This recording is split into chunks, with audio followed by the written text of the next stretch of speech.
Eder. Mech.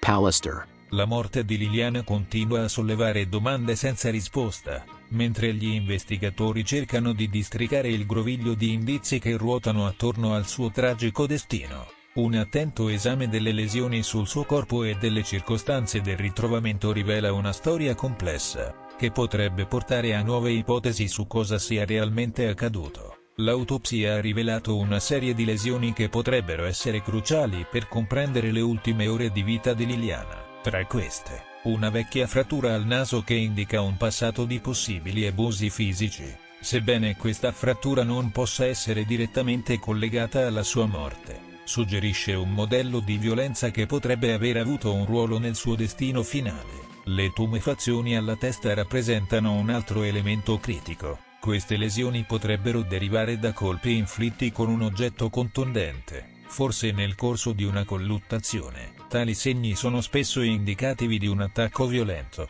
suggerendo che Liliana possa essere stata colpita intenzionalmente per causare danni fisici significativi. Un altro dettaglio inquietante è l'infiltrazione emorragica sulla lingua. Questo segno potrebbe indicare un tentativo di soffocamento o strangolamento, un metodo di omicidio che lascia spesso pochi segni esterni ma può essere letale.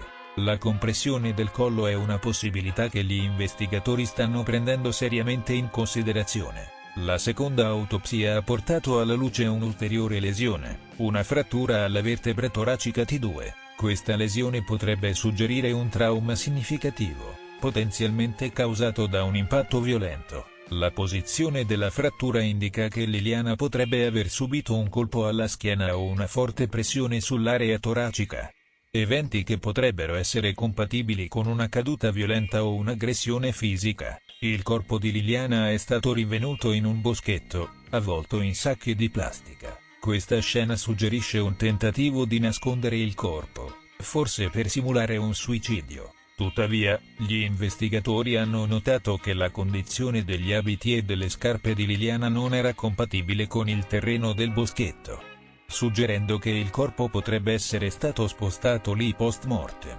Il sacchetto biodegradabile trovato vicino al corpo, insieme al cordino, potrebbe essere stato usato per simulare una scena di asfissia autoindotta. Tuttavia, l'inefficacia di questa messa in scena solleva ulteriori dubbi. Il modo in cui il corpo è stato avvolto e la scelta del luogo di ritrovamento potrebbero indicare un tentativo maldestro di depistaggio. Le discrepanze tra il momento stimato della morte e il ritrovamento del corpo indicano che Liliana potrebbe essere stata tenuta nascosta altrove prima di essere abbandonata nel boschetto. Questo solleva domande sulla presenza di complici o sul coinvolgimento di qualcuno che conosceva bene la vittima e i suoi movimenti. Gli investigatori sono ora concentrati sull'analisi dei movimenti delle persone vicine a Liliana nei giorni precedenti e successivi alla sua scomparsa. Ogni dettaglio, ogni incongruenza negli alibi, potrebbe essere cruciale per risolvere questo enigma. La morte di Liliana rimane un caso intricato,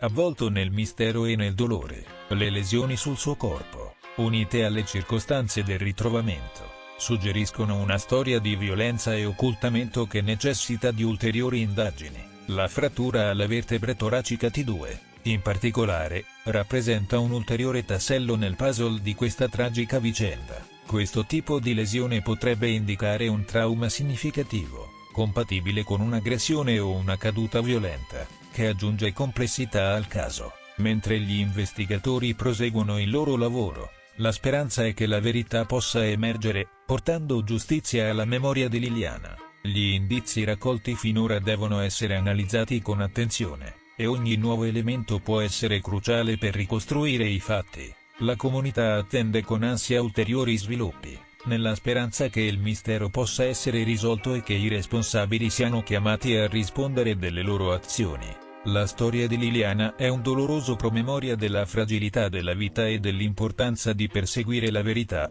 indipendentemente da quanto possa essere complessa e scomoda. Solo attraverso un'indagine diligente e instancabile sarà possibile onorare la sua memoria e fornire risposte a chi è rimasto a piangerla. Ehi, non dimenticare di iscriverti a questo canale.